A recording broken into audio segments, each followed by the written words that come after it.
Welcome to the Rider's Edge podcast, a platform to share conversations about the health and wellness of horse and rider. I'm your host, Farley Schweigert.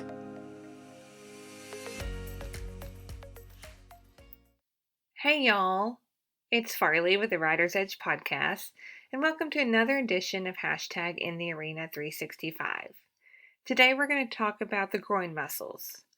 The groin muscles, they're also called the adductors or the adductors. If you're Southern like me and you get your B's and your D's kind of slurred in there, you get to where you start spelling it out for people. So they're the adductors. They are a very important group of muscles that are often overlooked in the pelvic core connection. You know, the last few weeks into the last couple months, we've talked a lot about different muscle groups that make up the pelvic core connection. And this group of muscles is very interesting because there's four of them, and they attach more on the pubic bone, right there, kind of the front of it, and then they insert on the femur, on the medial aspect of the femur, going all the way down the inside of the leg.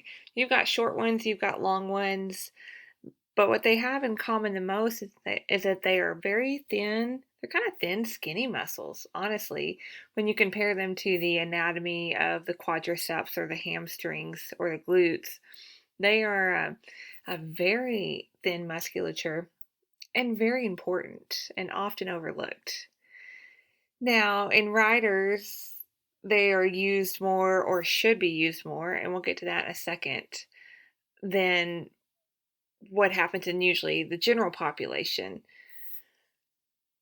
But they can often be overlooked for riders as well.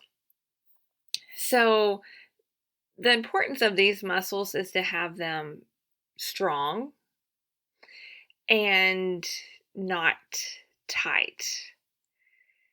Having that balance between increased strength and improved flexibility will help balance out particularly the pelvic aspect of the pelvic core. These muscles will help balance out the abductors. See what I did there? And those muscles out on the outside of the hip, going back around to the glutes. The adductors, they also tie in to the pelvic floor. We've talked about that in previous episodes with my friend Nicole Coleman, and I have a feeling she'll be back here in the next few weeks. Just a sneaking suspicion that these muscles will tie in there at the pelvic core, so there's a connection there, and that connection particularly comes into question when you have tightness and weakness. And you can catch those episodes from previous shows about the pelvic floor. Nicole's fabulous. She's very informative about that.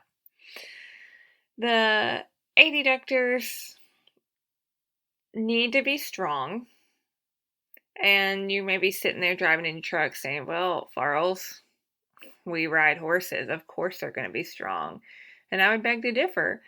For the most part, yes. Yes, if you use them correctly and ride in a correct position, they're going to have some strength to them. It is very easy in the Western discipline to look like you're using your adductors and actually be using your medial hamstrings. I would say don't ask me how I know, but I'm going to tell you how I know, because it's been a problem with me. It's been a problem with several clients that I've worked with. Boy, you can look the part and you can actually be a very good rider and not be using your adductors correctly. What happens is in our saddles, we can get positioned to where we slightly turn our toes out. So they're not running parallel with the horse anymore. They're slightly toed out. And that will take us off of using our adductors and bias our bodies to using the medial hamstrings. And like I've said on episodes before, the body's going to find the least resistive way to get the job done. It's going to find the least energy expensive way to get it done. And once it finds that pattern, it's going to ingrain that pattern and go back to it over and over and over and over and over. This is something I've been working through, and it particularly showed up when returning to roping. I kind of half tail addressed it with my barrel racing. I was having trouble. It was just a slight deal. It wasn't a big deal, but I was a little bit behind my mare leaving the turns, and we were working through slow motion with the videos, and noticed that I just wasn't able to stay up and really take that momentum around the turn. Because not only is there a tightness weakness aspect to them, there's also coordination with other muscle groups. So particularly for the adductors, coordinating those muscles with your oblique muscles is super important for riding. That relationship of opposite adductor and obliques, that kind of chain that runs right there across the body, is very important to getting that connection and working together, particularly for barrel racers. My best example is if you think about turning the second barrel, because that's the barrel you almost turn a 360 degree turn around. And that momentum that needs to happen as you're coming around the backside of that second barrel headed off to the third, it happens on all three barrels, but I think it's the easiest to see on that barrel because there's so much centrifugal force that has to come around there. So and it has to happen on both, but particularly your outside leg needs to be squeezing in, and your inside obliques need to be pulling in order to help you come around and stay in time with your horse. Now, like I said, I was kind of half tail working on that because I'll be real honest, I struggle with Superman syndrome like I know a lot of you guys do. And it really reared its ugly head trying to leave the box. Because nowhere else do you need those muscles more than taking that hit from going to 0 to 30 in 2 strides, or whatever cliche you want to put right there. But taking that hit and being able to stand up, I really have early on struggled with using my groin muscles. I've noticed that they were getting sore, and really working on engaging them more. Other places in Western disciplines where this comes up, it comes up for headers as they are logging their steers off. It comes up for reiners, definitely in their circles, but really and particularly when they're spinning, they're in the center of the pen, that keeping those adductors firing and going. Another place that you see a lot of adductor work is going to be the cutting pin. Absolutely, in the cutting pin. So if you know a cutter, hang out with a cutter, they probably have super strong adductors. Otherwise, they ain't staying on, because you're not going to be able to substitute that in that arena. You're either going to get it right or get left in the dirt. Other places that is particularly needed would be calf roping as well, for several reasons. It's an interesting thing that how they get off and use that adductor there as they're coming off the right side of their horse. And then in particularly, they need their adductors to really work as they are scooping up those hind legs with their leg to start tying. So there's a lot of places that you need specifically strong adductors. And then just in general, for good riding, good horsemanship, good cueing, you need these guys to work right. And when they don't work right, they just get turned off. And when they're turned off, that balance gets thrown out of whack. And, in my opinion, it probably doesn't, it's not the smoking gun. It's not the straw necessarily, but, it's a huge contributing factor to that pelvic core balance. Now, your adductors, like I talked about earlier, not only need to be strong, but they need to be flexible. And it's very easy to mistake tightness for strength. I think we do that all the time because we know that our fascial system helps us more than we ever thought. We're learning more about that system than we've ever learned in the history of medicine. And that tightness can overcompensate and make it feel and look like we're actually stronger than what our muscle fibers can handle. That tightness needs to be addressed. One of the best ways to do that, I feel like, is to do the happy baby stretch. It's a yoga move where you're laying there on your back and you pull your knees up to your chest, and then you take your knees out to the side, kind of out towards your shoulders, and really let those adductor muscles stretch right through there. That move, along with just laying on your back, hook lying, with your knees bent up, and just rotating your knees to one side, and then bringing them back and rotating them to the other side.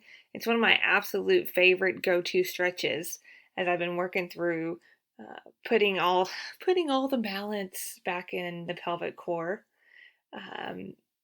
and continuing to improve my right SI, right hip musculature to, again, just to be able to rope. Honestly, that's what that boils down to right now. Is I've got the roping bug, and so those are two of my favorite stretches to do. And the rotating your knees side to side, it's a real global lower extremity, lower hip stretch because it'll get those hip flexors along with some adductors and glutes and all the things. So it's a real nice stretch to do. I would also challenge you that you may not have as much strength in your adductors as you think you do. And that may require doing some work outside of riding. And the audience gasps. We don't want to often, not everybody, I'm not going to speak for everybody, but often we don't want to go to the gym. We don't want to go do things that take away from our time at the barn, our time with our friends, family, whatever. And then we have audience members too that are in the gym as much as they're at the barn. And so it's finding whatever that balance is for you. But for now, I'm going to speak to the ones that are grumbling in the back or eye rolling and saying, I don't have time. I don't have time. I'm telling you, 10 minutes a day. Not only do we have the hashtag in the Arena 365 movement, but I would challenge you to hashtag 10-minute move and tag me in it at Rider's Edge Therapy. Hashtag 10-minute move will change your perception, change your world, and help your riding. If you would show up for 10 minutes every single day to work on what is most important for your body that day, I'm telling you, it will rock your world. So for some of you, it may be doing some adductor strength training. My recommendation for that is to get one of those, those Pilates circles with little squeezy things. If you have a if you have a Thigh Master still hanging around, if you know what a Thigh Master is, you get bonus points today. Those work too, but I really like the Pilates rings because of the width of them. A lot of times in rehab or exercise, you'll see people do ball squeezes with a small ball or a kickball or something like that. And gosh, that's good. And that starts getting, to the point. But what I really like about the Pilates ring is the width, because what we do, whether we're riding broncs or just regular horses or poser broncs or whatever, there's some width involved, right? And so let's recreate some of that on the exercise table as much as we can. And that way we can continue to strengthen in a movement pattern that is conducive to what we're doing.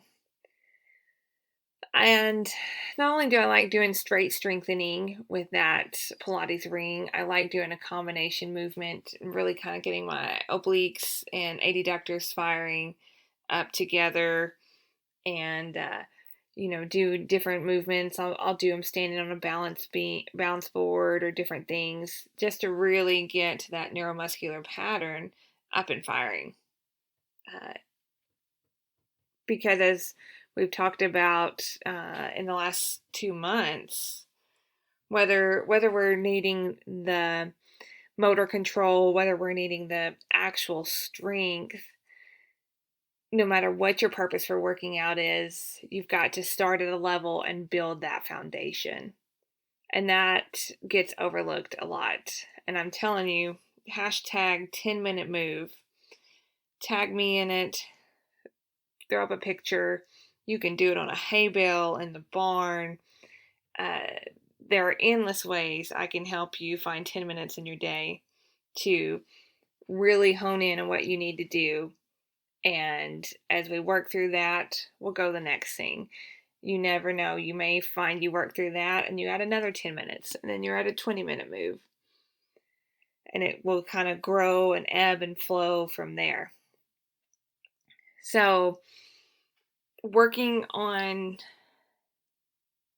flexibility of the groin and actual motor control and strength of the groin is super important no matter what discipline you're doing in the Western industry.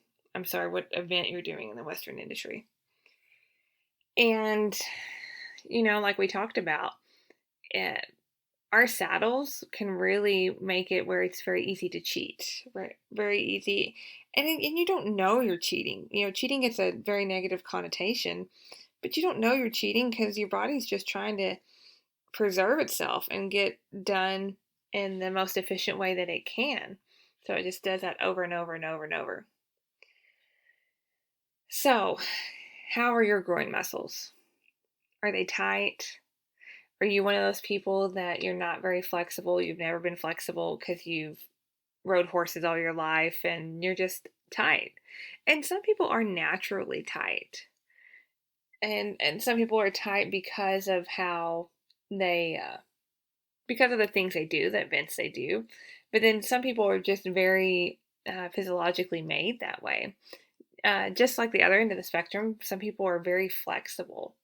And there's a whole variety from both ends of the spectrum. So where do you lie?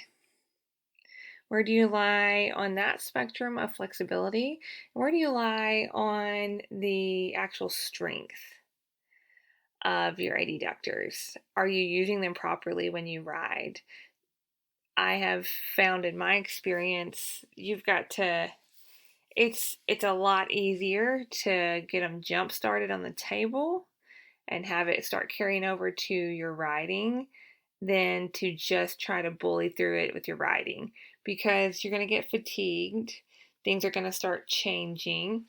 Your horse is going to notice your change. You may end up compensating on your horse.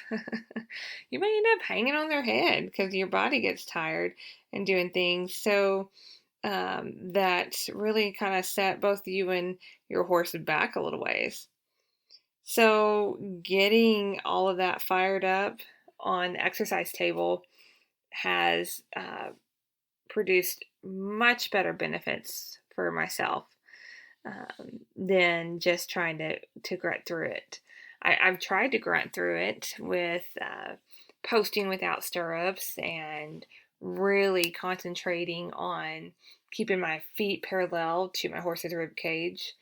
And that works for a while, but then fatigue sets in, or your focus starts to shift on something else you need to do with your horse, and you're not 100% honed in to just how you're riding that day because you turn to a more task oriented mindset of working on whatever you've chosen to do with your horse or that your horse needs that day. And so your focus starts splitting. And when that happens, it's just going to go to what's most important. I joke all the time that, oh, I'm a multitasker. Well, science doesn't support multitasking. Science says we just flip our attention very rapidly between different tasks. And I tell you what, that's not very good food for thought. Food for thought for this multitasker. So, but I'm here to tell you, if your riding turns into more of a horse training session that day instead of a rider training session that day, you're going to lose focus on that and revert back.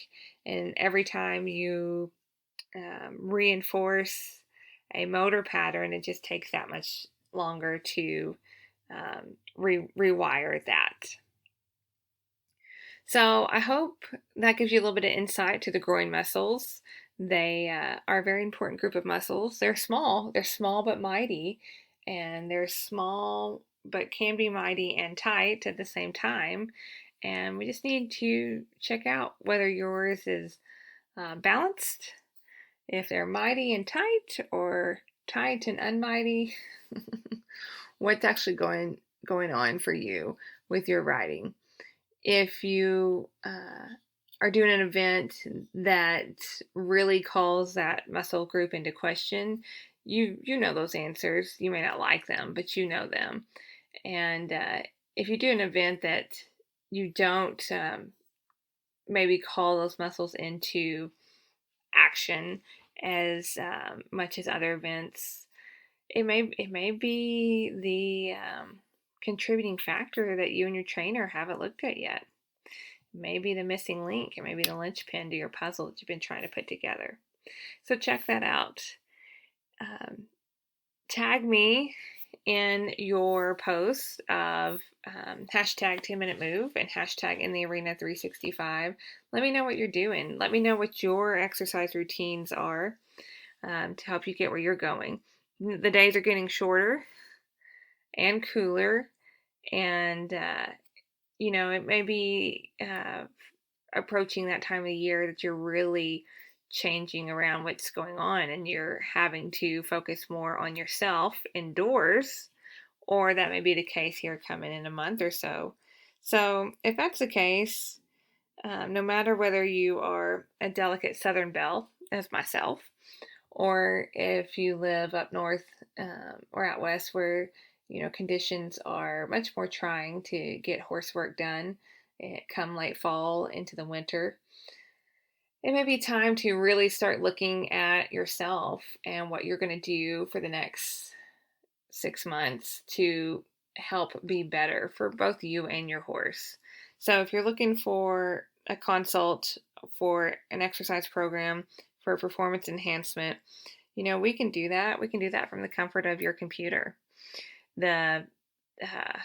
We've always had this capability, but now that everybody is much better at navigating the technology, we can do a consult via Zoom, Skype, any kind of video chat service like that to really start working on your goals and have an accountability partner. Have somebody that you check in with that knows what you want and understands your sport and how to get there. So if you're needing to have some insight into a performance enhancement program for yourself, or needing just some guidance and somebody to be there to say, hey, I can't I can't get on my horse like I want, but I want to keep going towards my goals. How do I do that? And will you help me along the way? And the answer is yes, absolutely.